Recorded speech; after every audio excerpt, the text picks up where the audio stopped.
In the next few minutes, you're going to get the most valuable Nara travel resource ever created.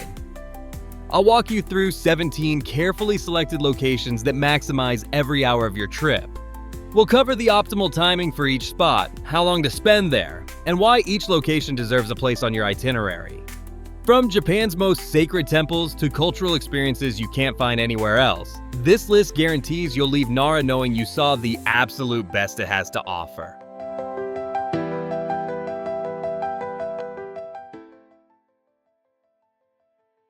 First on our list is Nakatanidou, the most famous mochi shop in Nara. You'll walk down a busy street and suddenly hear this rhythmic pounding echoing from a small storefront. The sound draws crowds like they're watching street performers, and people gather around the window to see what's happening inside. The skilled workers pound mochi at superhuman speed, creating fresh Yamoji mochi in seconds. Their hands move so fast you can barely follow the motion. Most visitors just watch and leave, but they're missing the real experience. These artisans spent years mastering this technique that goes back centuries. The coordination between workers requires perfect timing and incredible strength. The Yomoji mochi tastes like nothing you'll find anywhere else. The earthy mugwort flavor mixed with sweet bean paste creates this unique combination that's still warm from the pounding. Visit around 10 a.m. when they're at peak energy and spend 15 minutes here. Don't just watch. Buy the 200 yen treat while it's warm. Next up is Kasuga Taisha Shrine, one of Japan's most magical sacred sites. Most people visit shrines during the day and see empty stone structures. But this 768 AD shrine holds a secret that transforms the entire experience into something otherworldly. This ancient shrine houses over 3,000 bronze and stone lanterns donated by worshippers over centuries. These lanterns remain dark most of the year, so visitors often leave disappointed without knowing they missed the shrine's true power. During the lantern festivals in February and August, every single lantern illuminates simultaneously. This creates a mystical pathway through the forest that looks absolutely incredible.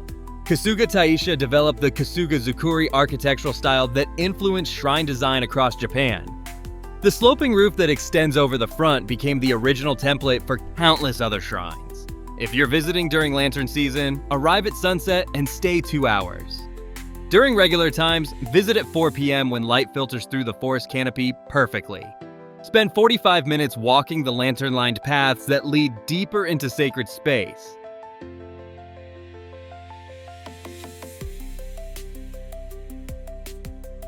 Our next essential spot is Harushika Sake Brewery store, where you'll discover Nara's incredible brewing heritage. While everyone rushes to temples, locals know that Nara's brewing tradition runs as deep as its religious heritage. This isn't just about drinking, it's about tasting centuries of craftsmanship. Most visitors skip sake experiences entirely, missing a crucial part of Japanese culture that originated in these exact regions where Buddhist monks first perfected brewing techniques. These monks developed many of the fermentation methods still used today at breweries like Harushika, which has been family-owned for over 130 years. Visit between 2 to 4 p.m. when your palate is most sensitive and spend 30 minutes learning about the brewing process. The staff explains each variety and helps you understand what makes Nara sake unique. Next must-see spot is Higashimuki Shopping Street, located right outside Kintetsu Nara Station. Between temple visits, you need to understand how modern Nara residents actually live. This covered shopping street bridges the gap between ancient traditions and contemporary Japanese life. Many tourists stick to the tourist areas and never see authentic local culture in action. They miss the real heartbeat of the city where locals shop, eat, and socialize. You'll see salarymen grabbing lunch and elderly residents doing their shopping while kids head home from school. The street offers amazing local food options like dried pimon wrapped in yuzu peel and kakinoha sushi, sushi wrapped in persimmon leaves. Small shops sell everything from traditional crafts to modern goods. The friendly shopkeepers give you chances to practice basic Japanese. Visit during lunch hours, 11 a.m. to 1 p.m. when it's most active, and spend 45 minutes walking slowly. This is where you buy practical souvenirs locals actually use. Before we continue to the next place on our list, if you're enjoying this video, make sure to hit that subscribe button for more travel guides just like this one. Up next on our list is Kofuku-ji Temple, home to Japan's second tallest wooden pagoda. You've seen the iconic 5-story pagoda in every Nara photo, but most visitors don't realize they're looking at a symbol of one of Japan's most powerful families and their political dominance. People snap photos of the pagoda and move on, completely missing the incredible story of political intrigue and family power struggles hidden inside the temple complex. The Fujiwara clan used this temple as their family headquarters to control Japanese politics for centuries through strategic marriages and religious authority. They wielded enormous influence over emperors and government decisions right from this location. The National Treasure Museum houses priceless Buddhist art, especially the famous Ashura statue with its haunting three-faced expression that represents the complexity of Buddhist philosophy in artistic form. Visit the museum first at 9 a.m. when crowds are smallest. Spend 1 hour with the art collection, then photograph the pagoda with morning light. Next essential place is Sarusawa Pond, a small body of water that might seem like just a pretty spot for photos. Most people take a quick selfie and leave, not knowing about the heartbreaking legend of the court lady who drowned herself here. This tragic story reflects the intense pressures of court life in ancient Japan, where personal honor and political survival were constantly at stake. The pond's position offers perfect views of Kofuku-ji's pagoda reflected in the water, creating one of Japan's most photographed scenes. Ancient city planners designed these sightlines intentionally. Visit at sunset around 5 p.m. when the light creates perfect reflections, and spend 20 minutes walking the perimeter. Our next must-see spot is the Nara National Museum, located right in Nara Park. After visiting temples, you might think you understand Buddhist art, but this museum reveals the incredible artistic evolution and cultural exchange that shaped Japanese Buddhism over centuries. Many visitors skip museums entirely, thinking they're boring compared to actual temples. They miss seeing masterpieces that explain everything they've been looking at in the temples. The museum houses approximately 2,000 national treasures and important cultural properties across 4 galleries. You'll see sculptures, paintings, and bronze wares that show how styles evolved as Buddhism traveled from India through China and Korea to Japan. Visit on a rainy day or during midday heat around 1 p.m. and spend 90 minutes focusing on the permanent collection.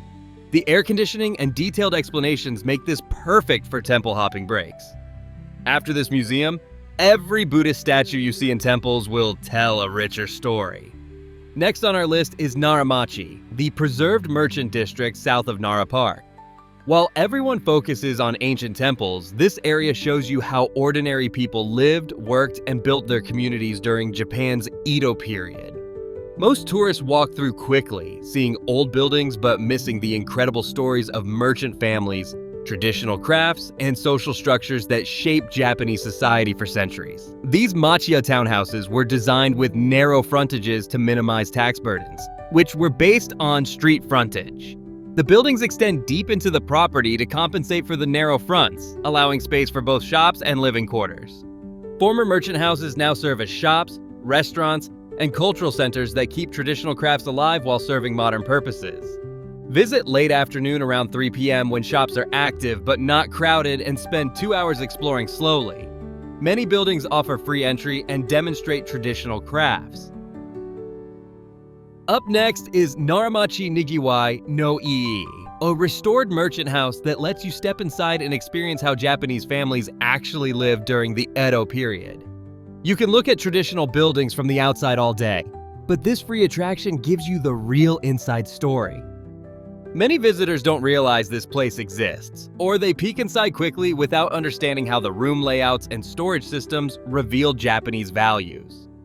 The ingenious space-saving solutions allowed large families to live comfortably in compact urban spaces while running businesses from their homes.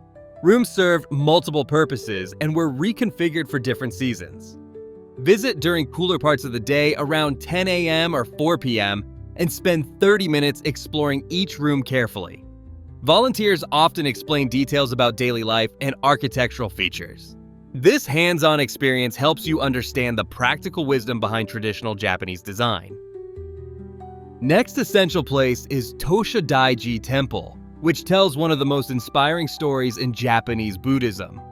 This temple was founded by a Chinese monk named Ganjin, who risked everything to bring authentic Buddhist teachings to Japan and establish a proper training center. Visitors often skip this temple because it's further from the main tourist area, missing Ganjin's incredible story. He went blind during 6 failed attempts to reach Japan, but never gave up his mission. Ganjin finally arrived in 759 AD and established formal Buddhist ordination practices that influenced Japanese religious culture for centuries. The temple's architecture blends Chinese and Japanese styles perfectly. The main hall houses a Yakushi Trinity masterpiece, while the East Pagoda survived from 730 as AD. Visit in mid-morning around 10 a.m. when light illuminates the main hall beautifully, and spend 45 minutes appreciating both the architecture and Ganjin's legacy. Our next must-see spot is Yakushi-ji Temple, a place where spiritual healing and medical knowledge combined in ways you won't find at other temples. This temple complex represents something unique in Japanese Buddhism that influenced both religious practice and healthcare for centuries.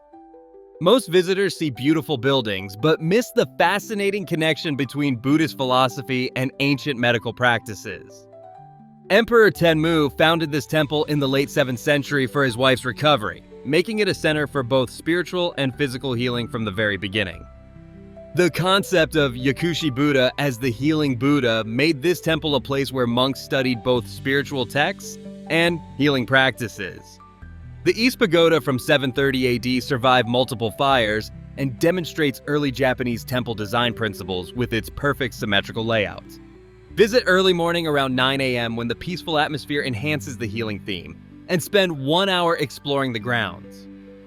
Up next is Heijo Palace Site Historical Park, this massive archaeological site that lets you walk through the actual foundations of Japan's ancient imperial capital. Many visitors expect to see impressive buildings, but find mostly foundations and reconstructions, not realizing they're standing where emperors made decisions that shaped Japanese culture for over 1,000 years. This served as the political center of ancient Japan from 710 to 794 AD. Archaeological discoveries here reveal details about court life, international relations, and administrative systems. The reconstructed former audience hall shows imperial architecture, while the museum exhibits bring archaeological findings to life with artifacts and interactive displays. Visit in late afternoon around 3 p.m. when it's less crowded and spend 90 minutes exploring. Next essential place is Yoshikien Garden, a stunning free garden that rivals Kyoto's most expensive attractions. While tourists pay high entrance fees for famous gardens in Kyoto, this place offers equally beautiful seasonal displays, traditional design principles, and peaceful contemplation completely free. Most visitors don't know this garden exists or assume free attractions aren't worth their time. They miss one of Japan's most perfect examples of wabi-sabi aesthetic philosophy. The garden has 3 distinct sections that each demonstrate different aspects of Japanese garden design. The pond garden features serene water and carefully arranged landscaping.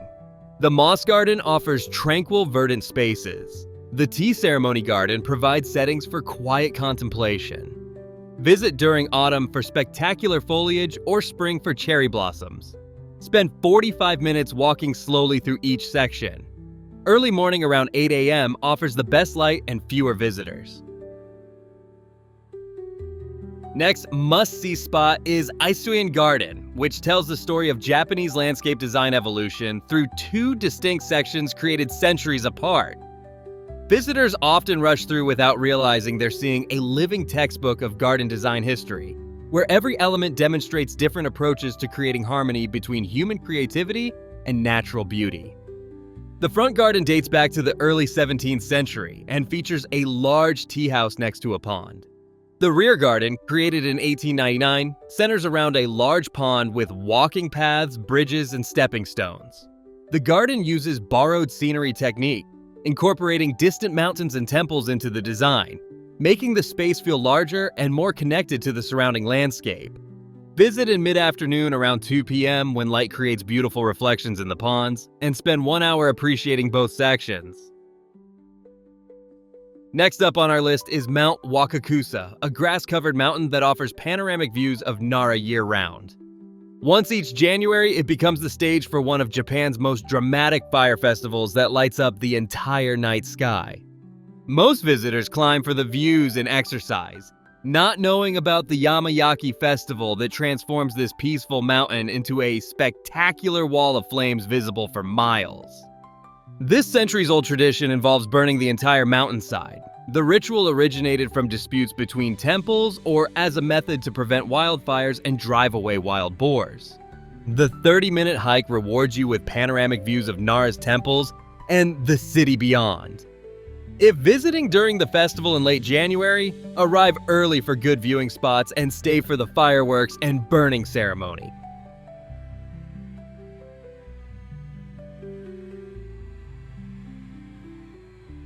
Next essential spot is Todai-ji Temple, where you'll stand before the massive bronze Buddha in one of the world's largest wooden buildings. You've saved the most iconic experience for near the end. After seeing smaller temples, nothing prepares you for the overwhelming scale of both the building and the 15-meter Buddha statue. Most visitors focus on size and miss the incredible story behind this construction. Emperor Shomu commissioned this enormous undertaking in 752 AD, requiring resources from across Japan. Over 2.6 million people contributed to building this bronze statue, with 350,000 directly involved in construction. This represented the emperor's determination to establish Buddhism as Japan's national religion. The Daibutsuden Hall itself is an engineering marvel, rebuilt multiple times but maintaining its status as one of the world's largest wooden structures. The Vairocana Buddha represents the cosmic Buddha of light. Visit early morning around 8 a.m. or late afternoon around 4 p.m. to avoid crowds, and spend 45 minutes appreciating both the statue and building scale. Up next is Nara Park, where you end your journey where most people begin. Over 1,000 sacred deer roam freely throughout this massive park, serving as living symbols of the connection between nature, spirituality, and daily life that defines this ancient capital. Most visitors see cute animals and miss the deeper significance. These deer are considered messengers of the gods, connected to the Shinto deity Takemikazuchi no Mikoto. Their presence throughout the city represents the Japanese belief that sacred and ordinary life should coexist peacefully. Buy Shika Senbei crackers from vendors to feed the deer properly. These sugar-free crackers made from wheat and rice bran keep the animals healthy.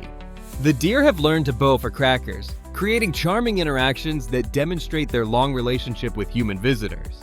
Spend your final hour walking slowly through the park around sunset, observing how deer, temples, and people share space peacefully. Practice the bowing ritual that connects you to centuries of tradition. These 17 locations work together to tell the complete story of how Japan developed its unique culture. You see Chinese influences, Buddhist spirituality, political power, and natural harmony blending into something entirely new. You now have the knowledge to experience Nara not as a tourist checking off attractions, but as someone who understands the deeper connections between history, culture, and daily life that make this city irreplaceable. Nara proves the best travel experiences come not from rushing between famous sites, but from understanding how each place contributes to a larger story that continues to shape Japan today. If this helped you plan your Nara trip, hit that like button, subscribe for more Japan travel guides, and comment below with which location you're most excited to visit.